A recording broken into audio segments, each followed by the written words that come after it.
Violence against women politicians and journalists. It is important to discuss violence against women politicians and women journalists for a few reasons.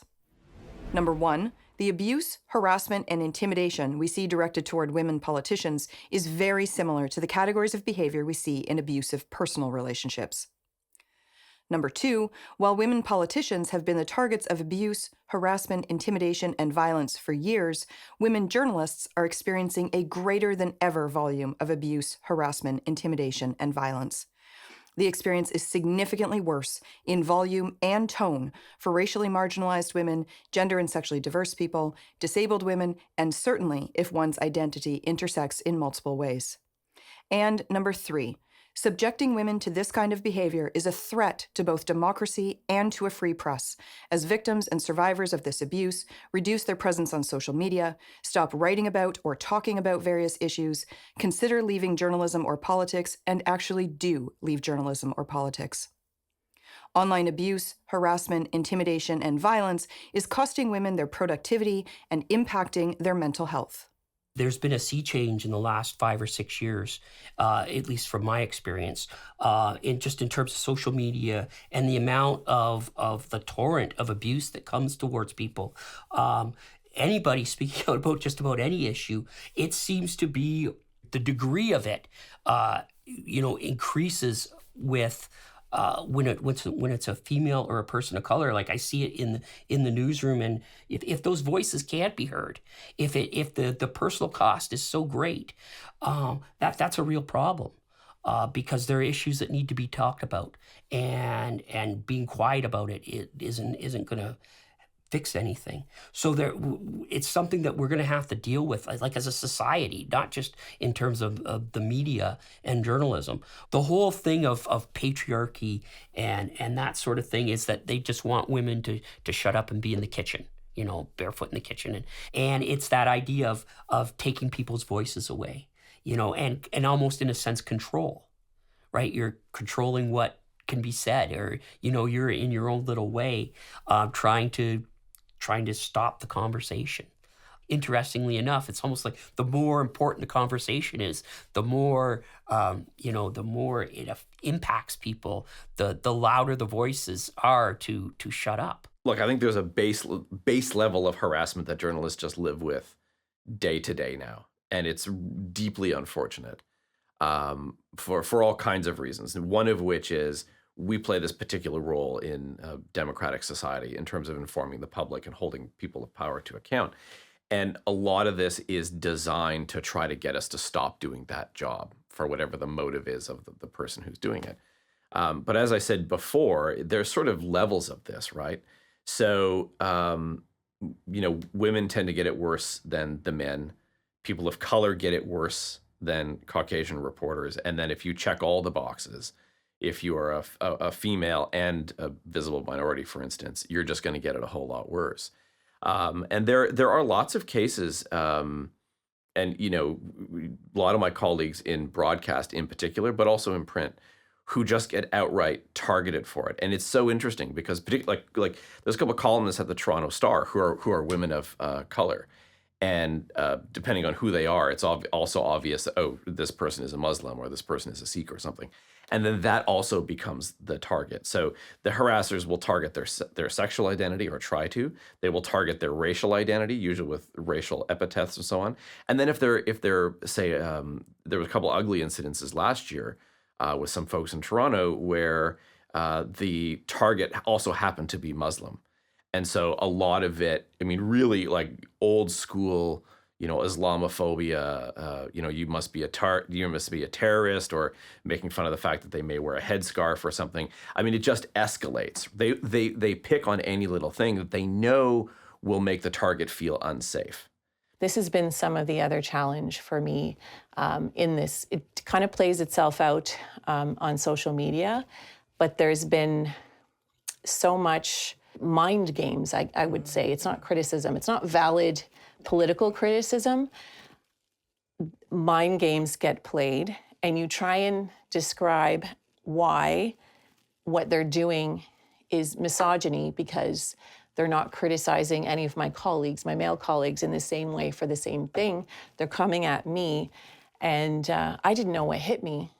I ended up listening to podcasts and reading books on power and control, narcissistic behavior, and abuse. And I realized I'm in an abusive relationship with certain people in the community, and I don't know how to talk about it. I don't know how to deal with it.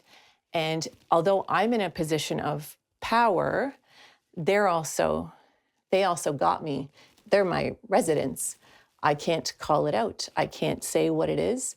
And when you try and explain what they're doing, they get very defensive. We're not misogynists. We love women. We love our wives. I'm trying to figure out a way to talk about this and objectively. Yeah. And there are studies that show that men receive the same amount of criticism as women. What those studies don't investigate is the tone and the volume, right? Or the same, they'll say it's that men receive uncivil messages just like women do, men politicians, women politicians. I'm like, okay, but let's talk about the content of those messages, because you might be criticizing our male colleagues for decisions that they've made or positions that they've taken on things or that sort of thing. I have yet to receive any sort of feedback that is related to a decision I have made, a political stance that I've taken. It is always personal. It's about me, it's about my children, it's about my ex-husband, it's about, like, it's never, oh, you voted in favor of every other week garbage, here's why I don't like that idea, right? Even when some of these people have agreed with me and they've said, oh, Councillor Yip is right here. She's a garbage human being, but she's right. I'm like, I know, I've seen that all the time on social media and in reference to you. And comments like that, but even I normally don't agree with her. Yeah. They always have to say that. Yeah. It's so frustrating because I love politics and I love to debate issues. I could just talk. I'm very passionate about things. But it's frustrating with this is oftentimes what doesn't get reported on, right? If you Google my name, it's really not some of the things that I felt like I've accomplished, right? It's stuff that's just frustrating, and I wish it wasn't there. And I feel like some of the stuff that's come at me has been intentional in some ways. Some people want to grind you down and get you out. Yeah. As noted earlier, one of the most concerning things about the harassment and abuse of women politicians is how similar it is to intimate partner violence. While the tactics differ to some degree, the categories of behavior are the same. The amazing thing is, as well, and people don't believe it, but in terms of a double standard here, that there are colleagues on your council who will say anything about any subject, apparently, and get nothing back except a few claps. Oh, good for you. And as a female, I just can't imagine, right, that just sharing an opinion is so triggering for people that they want their politicians to be what? Silent and compliant? Right. Like, a lot of people say, oh, it's not about gender. Point me to where it says anything in that message about gender. It doesn't need to have the word gender in it or the word woman in it or any of that to be about gender. The other message that we get is, well, the men deal with it too. Well, here's the thing. The men who are willing to even engage with me and other women politicians on this subject, they have clearly publicly stated in council meetings, on social media, in traditional media, they do not get anywhere near the volume or the type of messages of this kind that we do. Yeah. It is a different situation for women. And you cannot say it's the same. It is nowhere near the same. Yep. Right? And it is not close to that. Said, oh, you don't need to be afraid. You don't need to feel threatened. There were a couple of them this morning that found it hilarious that I said in the story with Bill that, whether it meets the threshold for criminal charges to be threatening it's completely different than if it makes me feel unsafe. That shouldn't be funny to you. Making me feel unsafe shouldn't be funny. It's all upon the spectrum, the continuum, of you will, of threatening, harassing to violence against females. Look at the British politician, right? Yeah. Who was just a woman and was killed for that. And I'm looking at the news today about Adam Strong was convicted of 2 murders against women, that there is a 19-year-old man who stabbed a 17-year-old girl in an Edmonton high school, that a British woman went missing and a police officer in Britain is accused of her death, right? Like, violence against women doesn't have to be specific and the worst kind for us not to be concerned about it. And it is part of a continuum and a spectrum. Women. That's right. And it's because they're women. This is the power and control wheel that is used to describe the categories, tactics, and by extension, impacts of intimate partner violence. Not every victim or survivor of intimate partner violence will be subjected to all of these behaviors, but the power and control wheel, which you can find in your guide for journalists, depicts several categories of behavior, including how the behavior may escalate. Based on research conducted by the Alberta Council of Women's Shelters, the power and control wheel was adapted to identify the tactics that are most commonly used against women politicians in an effort to silence them, diminish their work or desire to do their work, or drive them out of politics entirely. You can also find the adapted power and control wheel in your guide for journalists. Note that an extra outer ring has been added to this adaptation of the power and control wheel to denote both sources and amplifiers of the violence to which women politicians are subjected. Violence against women politicians is enacted and responded to by colleagues, constituents, media, and structures and systems. Yeah, I mean, the gaslighting that goes on is outrageous, right? That we're lying about it, that we're making it up, that we're blowing it out of proportion, that, all of these things. And I can't appear angry about it. I can't appear sad about it. I can't, I have a whole range of feelings depending on what the way that it comes at me, or like whether it's videos or cartoons or voicemails or emails, or, there's a whole range of things that I feel. And people have said, oh, but you always just handle it so well. You're so composed, and, there's so much grace in your response and all of these things. And I, first of all, feel like that's actually not true. But also, people don't see me, reduced to tears in my house or slamming my hands on my desk because somebody has said something that is just so outrageous. Or in some cases, seeing something that somebody has drawn or a video or whatever, and having to actually keep myself from throwing up because I'm so disgusted by it. We're not allowed to be angry, and that's very hard. It's very hard to keep a good mental state when you're dealing with all of this and you're not allowed to express anger.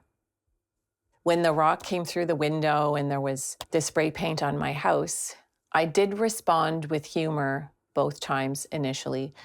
I try to make light of things because I hadn't processed it yet. The humor response was to try and make everybody else feel better, show my kids how I handled it. Look, I made fun. I took the piss out of whoever did this, and, we're just going to carry on. I think I'm still processing it, and I'm still angry about it.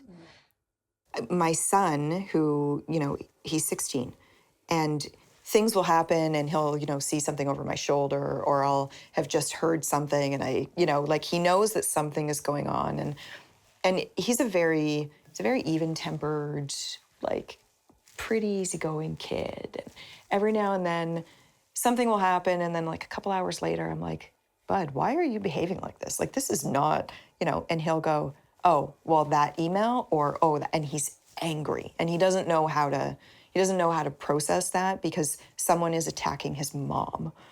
With my younger child, it's okay, how are you feeling? I just had a conversation with your brother, and this is, how are you feeling? And they'll go, I don't really understand what's happening, but I don't like it.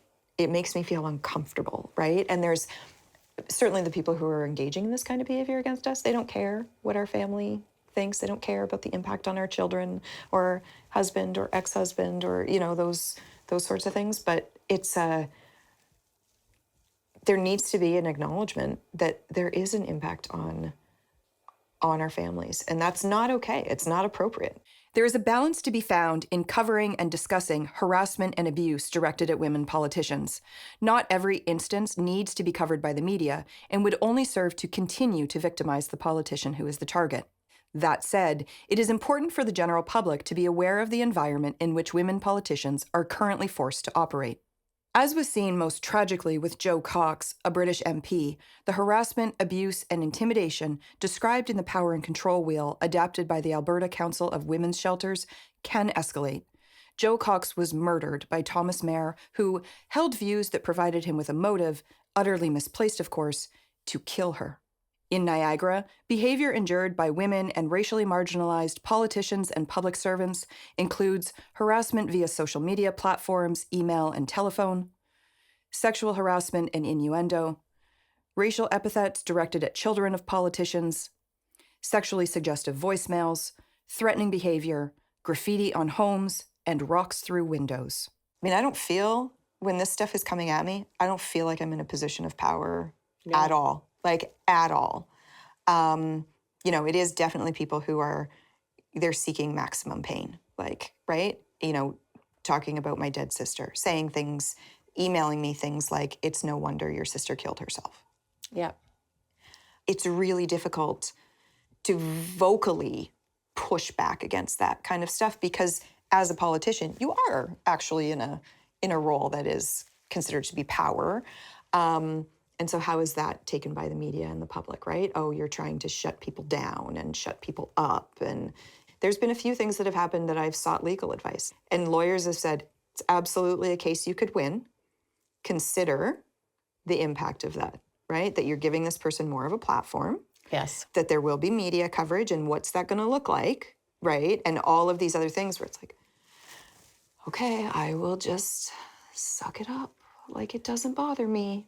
Yes, it is essentially good advice because, taking things through the courts or, charging someone with criminal harassment is going to draw more attention. Are you going to win? You're not sure. And it is more media attention.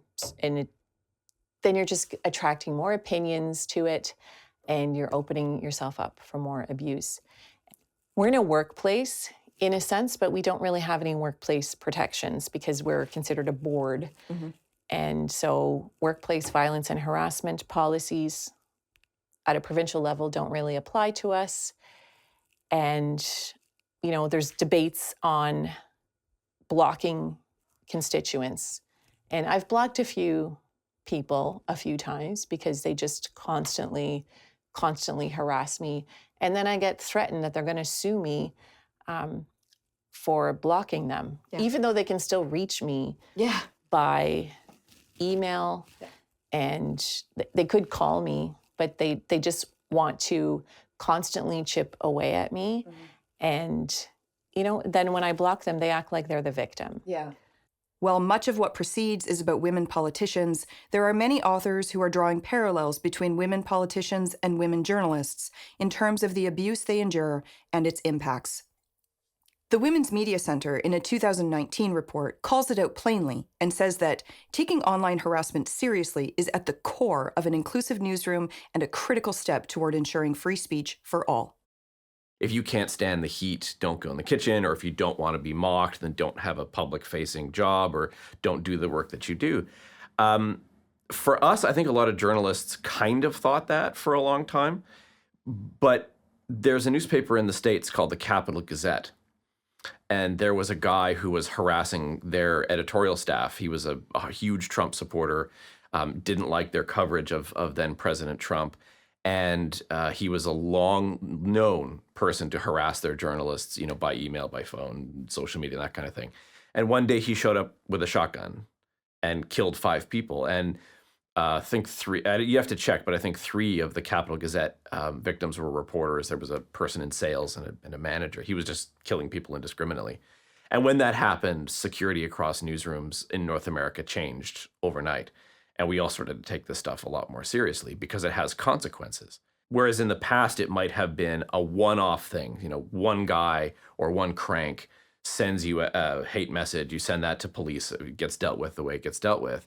Now, it's because it's done in public, and because there are, there's Trump and Maxime Bernier and people who have influence over a lot of other people on social media saying, get the reporters, the reporters are the enemy of the people. We hear that in Canada. It's not an American thing. We hear it in Canada all the time. That escalates the degree of hatred toward journalists. And so the threats become more intense and they become more frequent. And it becomes much more problematic because now security, your physical security and your online security are something that you're always having to manage in your day-to-day. In a 2021 survey by Ipsos, 72% of media workers indicated they had experienced some form of harassment while doing their work over the last year. The harassment ranged from online threats or harassment to threats or harassment in person or by phone to being physically attacked. More alarming, though not surprising, is that women, younger people, racially marginalized people, and gender and sexually diverse people face disproportionately more online harassment than other groups, cisgender, heterosexual, middle-aged white men. And the harassment takes more severe and personal tones. It should be noted that this is in line with what Statistics Canada found in relation to their surveys about experiences of intimate partner violence and sexual violence. In a nationwide study released in May 2022, it was found that rates of harassment are increasing.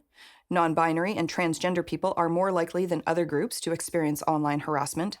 Women encountered harassment and violence at every turn, by email, on social media, in the field, and in the newsroom. And women were more likely to be sexually harassed, be on the receiving end of hate speech, and be threatened and intimidated. Most harassment took the form of sexualized messages or images, physical threats, or comments related to gender identity, ethnicity, or nationality, making the harassment personal rather than being legitimate criticism of a journalist's work. Women received 90% of harassment based on gender, 76% of harassment that targeted their appearance, and 75% of harassment that targeted their Indigenous status. In addition to all of this being concerning because of the potential for the behavior to escalate and become more violent, we have to discuss it in terms of the impacts it has even before it potentially escalates. Women report higher rates of psychological harm from seemingly inescapable harassment, and at least twice as many women as men increased security at work and or home, left their residence, changed their contact information, and or quit social media. Ipsos reports that the impact of harassment experienced on the job has severe personal effects and industry-wide consequences.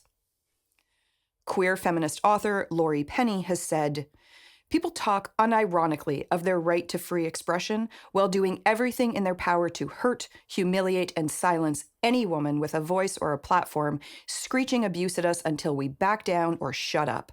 They speak of censorship, but say nothing of the silencing in which they are engaged." And this is precisely the point. The people who engage in this kind of behavior are aiming to silence and drive women out of politics and journalism, or, at a minimum, create a chilling effect for other women who might consider entering politics or journalism. What's really insidious about a lot of it is the people who do this regularly, they know how to walk the line. There's a line that they're aware of that if they cross it, okay, the police might actually do something. So they walk right up to it. And they will, so if somebody says to you, "I want you to die horribly," that can be construed as a threat. The police will not say that's a death threat. And so they'll tend to leave that alone. But it has pushed some women to get offline when they don't need to do it for their jobs, take extra precautions to make sure that nobody knows anything about their personal lives or their kids or their families and so on. Like, it does change the dynamic of the job that they're doing. And there have been some who have left because they didn't sign up for this in the first place. As noted earlier, several authors discuss harassment, intimidation, and abuse of women politicians and women journalists as threats to democracy and a free press. In her book, Credible Threat, Sarah Soberaj outlines most succinctly the three distinct democratic disturbances created by the prevalence of identity-based attacks online. The first is a pattern of deterioration in political discourse. For example, drawing sexually suggestive cartoons about women who happen to be politicians and calling them political cartoons, or, of course, vandalizing a woman politician's home and justifying it because she holds different political views than you do. The second is the chilling effect on women wanting to get involved in politics, whether it be in running for political office or supporting other women to do so. And the third is circulating disinformation or misinformation that erodes trust in our electoral processes. For example, spreading false information, including conspiracy theories, about elected officials not actually being elected. A lot of the literature that I've read around violence against women politicians, they talk about it as it's a threat to democracy. When you are silencing women, trying to drive them out of politics, trying to put a chilling effect on other women getting into politics, women of color, people of color, disabled women, that is a threat to democracy. If you are saying, no, we only want this type of person in politics, this is the only thing we're going to accept, it's a threat to democracy. You are saying these voices are not okay. We will do everything we can to ensure that they are not part of the democratic process. Yes, I fundamentally believe if we don't fix this, it is so terrible for democracy. Mm-hmm. We're not going to move forward. And I don't know what all the answers are, but we got to come up with something. We have to understand what all the barriers are for people to participate, for single women, for people who've experienced violence or poverty, Black women, Indigenous women, people from the LGBTQ community. There are a lot of barriers, and there's a lot of violence, intergenerational trauma, people who have never sat at a table. I carry a lot of privilege, but I come from a working class background and never thought I would be at any sort of table before. But I understand it's easier for me to sit here than a lot of other people at a political table. And this is something that needs to be addressed. I think the media needs to figure it out as well. Given the nature of our work today, it is not feasible to tell women to just remove themselves from social media, when doing so could have a significant impact on their livelihood or ability to communicate their message. In considering both the traumatic impacts on women and the threats to democracy and a free press, we must find ways to minimize and call out, but also not amplify, the cyber-sexist harassment to which women are subjected. What do you do about it? Like, in terms of trying to make it manageable for someone, because cutting off communication doesn't work either.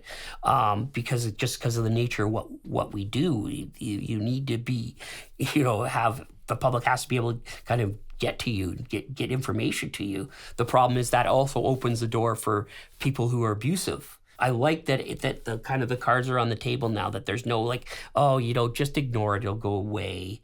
That was the way it was. The newsroom culture was how you handle these things. Ignore it and it will go away. And I think what we had in the last couple of years is people saying, this is too much. I can't ignore this. This isn't a good way of doing it. And I give some credit to management for recognizing that. And there does seem to be a push. I don't really have seen any solutions yet. Because if there was an easy solution, it would have been done. But I do see that the conversation's begun, and that's where things start.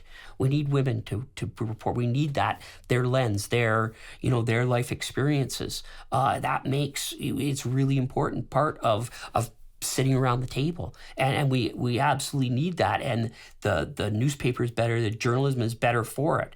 So we better figure it out.